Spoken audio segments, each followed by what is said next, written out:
گل plaza کی جو tragedy ہوئی، اس گل پلازہ کی ٹریجڈی میں بھی آپ نے دیکھا کہ حکومت کے مختلف اداروں میں کوئی کوارڈینیشن نہیں. جب وہاں پہ آگ لگی، فائر بریگیڈ کو اطلاع دی گئی، وہ بھی لیٹ آئے. اس کے بعد جو ریسکیو کا عملہ ہے وہ بھی لیٹ آیا. پھر اس میں لڑائی شروع ہو گئی، ایم کیو ایم اور پیپلز پارٹی کی لڑائی شروع ہو گئی. پھر پیپلز پارٹی کی صوبائی گورنمنٹ نے کہا جی ہم ایک انکوائری کروائیں گے. ایم کیو ایم نے کہا نہیں جی آپ جوڈیشل کمیشن بنا لیں.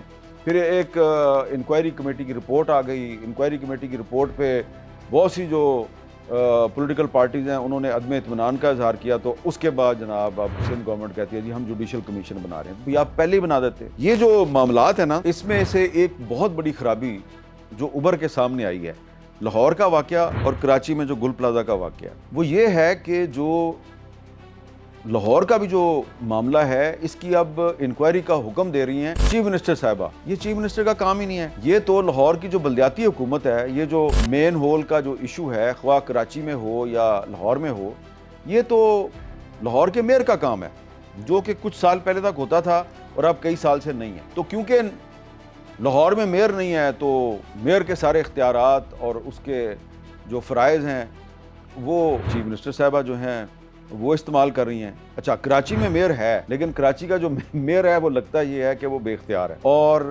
اس کے انڈر بہت سے ادارے نہیں ہیں.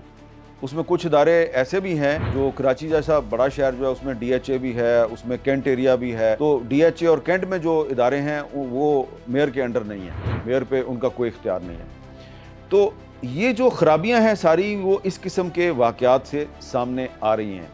تو اس کا بہترین طریقہ یہ ہے کہ جو 18ویں ترمیم ہے، 18ویں ترمیم میں یہ طے کیا گیا تھا کہ اختیارات کو اوپر سے نیچے کی طرف منتقل کرنے. تو پیپلز پارٹی اس کا بڑا کریڈٹ لیتی ہے 18ویں ترمیم کا. ہم نے بھی اس کی بڑی حمایت کی.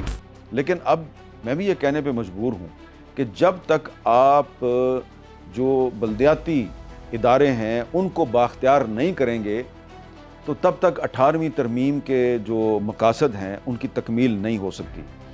اب مرکز نے اگر صوبوں کو اختیارات منتقل کر دیے، مرکز نے صوبوں کے فنڈز میں اضافہ کر دیا اور صوبے جو ہیں وہ اب ان فنڈز کو اور ان اختیارات کو لے کے بیٹھ گئے ہیں اور نیچے نہیں دے رہے. لاہور میں جناب میئر ہی نہیں ہے، پنجاب میں بلدیاتی انتخابات بار بار ملتوی ہو رہے ہیں، سارے اختیارات جو ہیں وہ چیف منسٹر کی ذات میں مرتکز ہو چکے ہیں. یہ تو 18ویں ترمیم جو ہے اس کے مقاصد نہیں تھے. تو یہ 18ویں ترمیم کے مقاصد کی خلاف ورزی جو ہے کراچی میں ہو یا لاہور میں ہو، ہم اس کی حمایت نہیں کر سکتے.